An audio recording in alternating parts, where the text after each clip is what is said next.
Ayo, what's up? Welcome back dito sa ating channel dito sa Mavs TV. Alright, so tayo nagbabalik ulit mga babayan para sa isa na namang reaction video at ngayon ay pag-uusapan natin ang mga balitang ating nakalap. At ito ay mula dito sa channel ni Philippines Trending News at sabi nga po niya dito, no, grabe ang ultimatum ng Taiwan.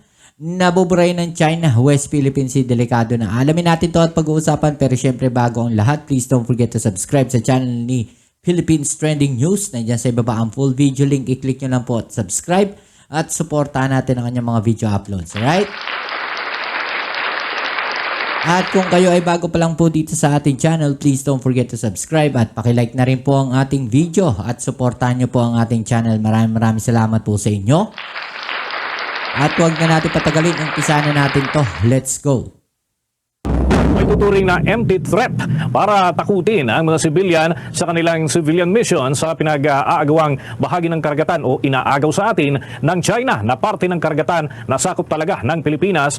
At yan ay kaugnay doon sa kanilang bagong pulisiya na nagpapahintulot sa kanilang Coast Guard na ikulong ang umano'y trespassers sa inaangkin nilang teritoryo nang hindi dumadaan sa paglilitis. Ito naman ang naging pahayag ni Philippine Coast Guard spokesperson for the West Philippine Sea, Commodore J. Tariala. Aniya, itinaon ng China ang paglalabas ng naturang report sa bago nilang batas matapos na makalusot ang mga barko ng civilian convoy sa pagharang ng mga barko ng China at narating ang Baho de Masinloc Shoal. Eto, no, alam nyo po ba na ang statement ng China dito, mga babayan? Alam nyo ang sabi nila? Sabi nila, nagkataon lang daw. No? Kung papansinin natin, no, na yung mga statement nila pagka ganyan na nalulusutan sila o napapahiya sila o may nagawa, no, na hindi sila nakakilos ng maayos, no, ang laging katwiran nila pag naglabas sila ng mga statement o mga bagong sinasabi nila mga ganitong klaseng batas, no, nagkakataon lang daw.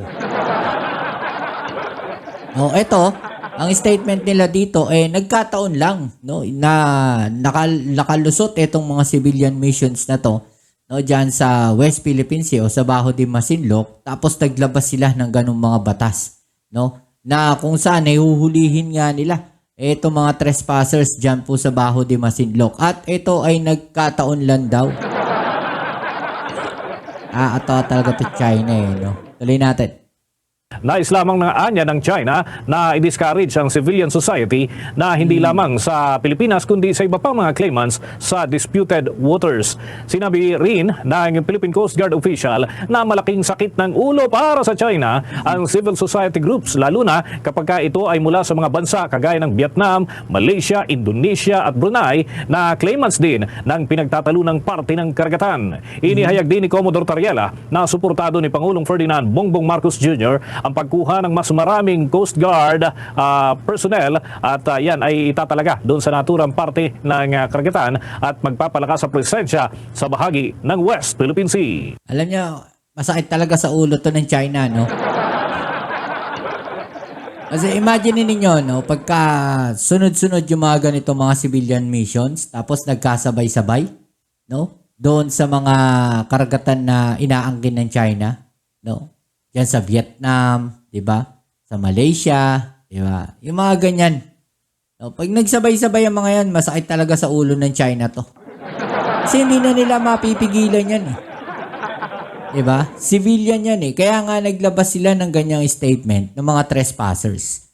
No, pagka trespassers, mga kababayan, lahat po sakop 'yan. No? Maging civilian missions man 'yan o ano man 'yan. Pag sinabi mong trespasser kayo dito sa karagatan ng China na pagmamayari ng China di umano, ay inaangkin nila na nasa loob ng kanilang 10-dash line, no, huhulihin talaga kayo.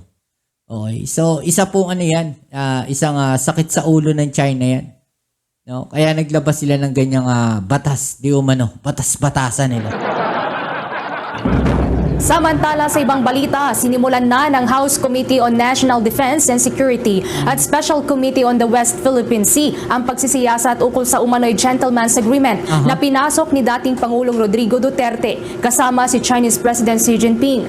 Ito ay batay na rin sa House Resolution number 1684 ni Zambales Representative Jefferson Cungon at privilege speech ni One Rider Party List Representative Rogie Gutierrez. Ayon kay Iloilo 5th District Representative Raul Tupas, ang Vice Chair ng Defense Committee, layunin ng pagdinig na matukoy ang katotohanan sa naturang kasunduan kung bakit hindi ito naipaalam sa bagong administrasyon. Ano ang nilalaman nito at bakit kailangan itong isikreto at hindi pinaalam sa ibang ahensya ng pamahalaan at kung nakompromiso ba ang ating soberanya at teritoryo.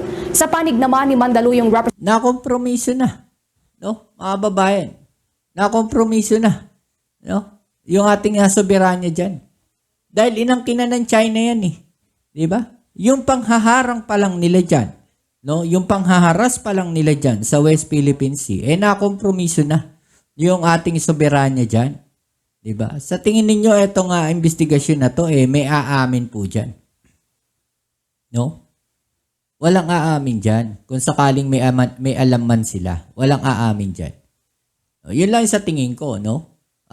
Kasi syempre sa kanila na yan eh. Depende sa utos sa kanila, no? At itong gentleman's agreement na to ay nagiging problema nila ngayon yan. 'Di ba? Kasi nga simula no binunyag yan ay ginamit na po yan ng China laban sa Pilipinas, no? At yan ngayon yung ginagamit nila para paghati-hatiin ang opinyon ng Pilipino. Okay? So pag inamin nila yan, posible silang kasuhan. 'Di ba? Pwede silang kasuhan. No? Yun po yung sinasabi nila. Na pagka yan inamin o merong mga ganyan talagang gentleman's agreement at hindi po ito, no, naaayon sa ating batas at ang China mas lamang sa Pilipinas, no, pwede silang kasuhan daw dyan. Okay? Yun lang po, no, ang nakikita ko dyan. Kaya sa tingin ko, wala sigurong aamin dyan. No, sasabihin lang nila na wala silang alam. Diba? Doon sa gentleman's agreement na yan. Okay? Tuloy natin. Representative Neptali Gonzales, ang chair ng Special Committee. Muli nitong iginiit na ang Ayungin Shoal ay pasok yan sa ating exclusive economic zone. Paalala din nito sa mga Pilipino na hindi dapat makinig at maniwala sa false narrative o ginagawang kwento ng China sa Pilipinas. Ang nagpaalala din ito, nagpapalala din anya ito ng tensyon sa West Philippine Sea. Gayong pinoprotektahan lang natin ang ating teritoryo. Nagpahayag naman ng pagkadismaya si Cungon dahil sa kabila daw ng pag-iimbita ng Kamara or ng mababang kapulungan ng Kongreso sa mga key officials ng dating administrasyon para mabigyang linaw ang naturang usapin ay wala sa kanila ang dumalo.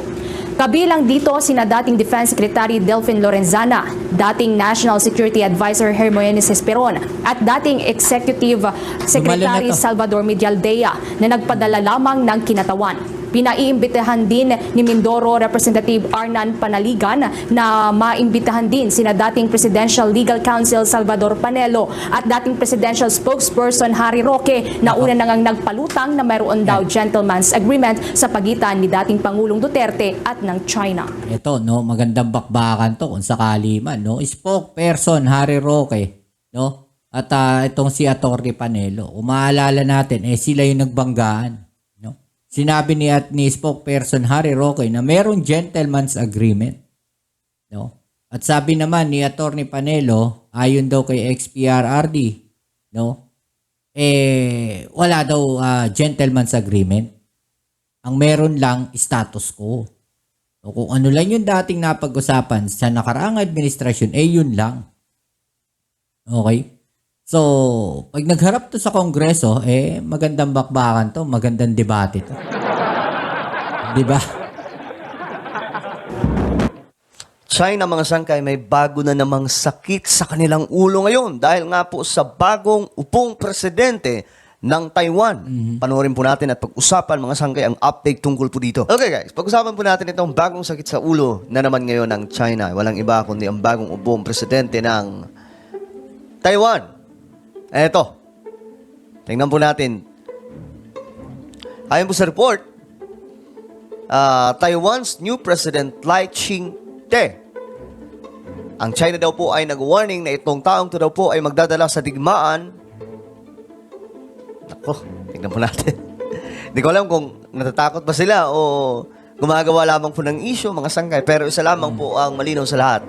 Itong bagong upong presidente ng Taiwan ay ayaw na ayaw din po sa China. Has been sworn in as Taiwan's new president. The oath of office comes as China ramps up military and political pressure on the Okay, so sinasabi dito, mga kababayan, ng China, no, na di umano, eto nga si Lai Ching-te, no, siya raw magdudulot ng kaguluhan o magdadala ng kaguluhan at pagbagsak ng Taiwan, no. Ito ay isang propaganda na naman ng China para takutin din yung mga mamamayan ng Taiwan, no? Ganyan kasi yung ginagawa nila, tatakutin nila yung mga bansa, no? Isa na nga po yung Taiwan na yan, no? Tinatakot nila sa mga ganung klaseng propaganda. Sasabihin nila, pag kunyari ayaw nila itong si Lai Ching-te, di ba?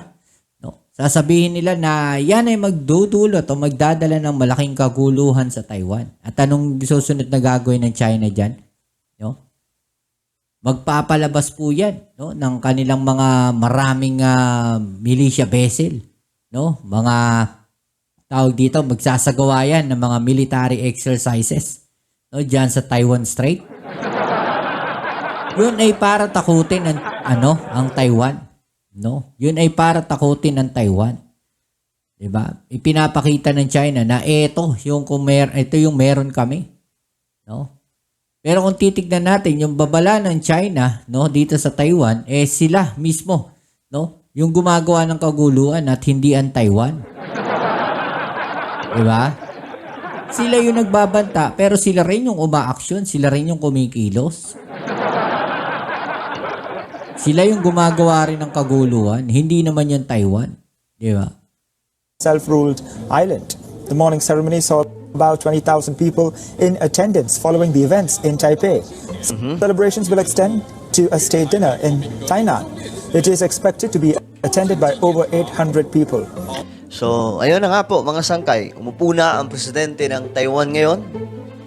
At ito pong presidente na to ay kaalyado din po ng naunang presidente na ayaw rin po sa China. Ang China, mga sangkay, gusto po nilang mabalik po talaga sa kontrol itong Taiwan. Kasi kasama po ang Taiwan sa tinatawag na One China policy. Kaya nga lang, ang Taiwan ayaw na. Gusto na po nilang magsulo. Ayaw po nilang magpa-under sa Beijing. Lalong-lalo na po sa pamumuno ni President Xi. So ngayon, may bagong upong presidente. Ano nga ba ang posibleng mangyari? In his inaugural speech, the new president hailed the arrival of... Ayan, mga sangga. Ito po yung bagong presidente. Ito naman yung pinalitan niyang presidente. Nakaalyado lang din po niya. Itong dalawang magkaalyado, mga sangkay. Magkapartido. Bagong sakit sa ulo na naman ng China. Dahil tingin ko, mga sangkay, mas kung itong babaeng to, itong naunang presidente na babae, sumakit po talaga ang ulo ng China. How much more ito pong bagong lalaki na po yan A glorious era for the island's democracy. He also called on China to cease political and military intimidation while directly addressing the threat of a war amid escalating pressure from Beijing. He thanked Taiwanese citizens for refusing what he said to be swayed by external forces. 面对来自中国的各种威胁渗透，我们必须展现守护国家的决心。 Sabi po niya dito, our resolution to defend our nation and we must also raise our defense awareness and 提升全民保家卫国的意识， strengthen our legal framework for national security. 健全国安法治。 Lai is expected to boost defense spending and strengthen ties with Washington during his 4-year term. The leader has vowed to maintain the status quo on Taiwan Strait, which means preserving Taiwan's sovereignty while not declaring complete independence. Yan na nga po. Diniklara po niya yung talagang pag-separate na po ng gusto sa China. Complete independence. Ayon po dito. Sovereignty while not declaring complete independence. In the past, Lai, who is a staunch supporter of the island's democracy, called himself a pragmatic worker for Taiwan's independence. This comes as China claims the new 64-year-old president to be a dangerous separatist who will bring war and decline to Sabi daw po ng China, ito daw po ay dangerous president at posible daw pong magdala sa Taiwan sa digmaan. Alam nyo, lagi naman po sinasabi ng China yan. Tingin ko naman, ang Taiwan ayaw po talaga sa digmaan. Maliban na lamang po talaga kung i-invade po sila. Kasi yun naman po talagang pinag-uusapan eh. Baka magkaroon ng invasion itong China laban po sa Taiwan, di ba? Yun po yung mga lumalabas na mga impormasyon eh. the island. Kaya ang magdadala talaga ng kaguluhan, hindi itong si Lai, mga kababayan. No? Yung China mismo. Ang gagawa ng kaguluhan sa China, dyan po sa lugar na yan, sa Taiwan. No? Late-late ng Taiwan, mga kababayan, sila magsisimula ng gulo. Hindi. Kung hindi gagawa ng ano tawag natin dito? Kung hindi gagawa ang China, no, ng isang bagay, no, na ikagagalit ng Taiwan, hindi magkakaroon ng kaguluhan. So, sino yung magpo-provoke, no, para magkaroon ng malaking kaguluhan dyan? China. Diba? Hindi yung Taiwan. China yung magsisimula, hindi yung Taiwan. Okay? So, ito pong sinasabi ng China na to, propaganda at ano na naman to, mind setting na naman. Okay? So, pag nagkaroon ng kaguluhan dyan, ang sasabihin ng China, no, sinasabi ko na sa inyo na yung presidente na yan na magdadala ng gulo, no, sa Taiwan. So, tama na naman sila. Diba? Pero ang totoo niyan, sila yung nagdala ng gulo. Hindi si Lai Ching-te. No, hindi yung Taiwan. Yung China ang gumawa ng gulo. Sila yung nag-provoke. So, ganun ang mangyayari dyan. William Lai has taken over from Tsai Ing-wen, having served as her vice president for the past 4 years. An unofficial delegation from the United States and representatives from Japan, Australia and South Korea were at the event. Of the 12 countries that share formal diplomatic ties with Taiwan, diplomats from Paraguay, Eswatini, Palau and Santa Lucia were in attendance. Along with Lai, his vice president-elect Xiao Bi-kim has also been sworn into office. Both the leaders belong to Taiwan's Democratic Progressive Party. China has called the 52-year-old vice president a die-hard Taiwan independence separatist. Remember, Beijing has sanctioned the high-profile diplomat from entering mainland China twice. U.S. Secretary of State Anthony Blinken has congratulated Lai. Okay. Yan po yung bagong upo ng Taiwan na presidente ngayon, mga sangkay. Meron daw pong pakiusap. Ito po. Meron daw pong kumbaga, pakiusap itong bagong upong presidente ng Taiwan laban po sa China.